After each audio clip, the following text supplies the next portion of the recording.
తెలుగు రాష్ట్రాల్లో journalism degrade అయ్యి చాలా కాలం అయిపోయింది. ఆంధ్రప్రదేశ్లో జర్నలిజం చచ్చిపోయి చాలా రోజులైపోయింది.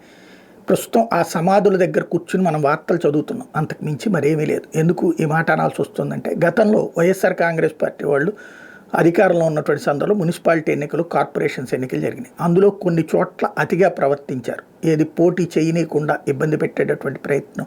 చివరికి నామినేషన్స్ వేసేటటువంటి సందర్భంలో మహిళ బ్లౌజులో నుంచి కూడా నామినేషన్ పత్రం తీసేశారు అన్నటువంటిది కూడా. అప్పుడు ఏమన్నాం? ఎవరమన్నా సమర్థించామా? అది దుర్మార్గం అని అన్నాం కదా, తప్పని అన్నాం కదా, అట్లాంటి గెలుపు ఎట్లా గెలిపోతుందని కూడా అన్నాం కదా. కాబట్టి ఆ రోజుది తప్పుని తప్పుగానే మాట్లాడు. అదే సందర్భంలో ఓవరాల్గా హయ్యెస్ట్ విజయం సాధించినప్పుడు అది కరెక్ట్ అని చెప్పుకుంటాం. అయితే ఇప్పుడు కళ్ళ ఎదుట తంతున్నారు, తిడుతున్నారు, లాక్కెళ్తున్నారు, అనైతికంగా ఒక పార్టీలో గెలిచిన వాళ్ళని ఇంకొక పార్టీలోకి తీసుకుంటున్నారు.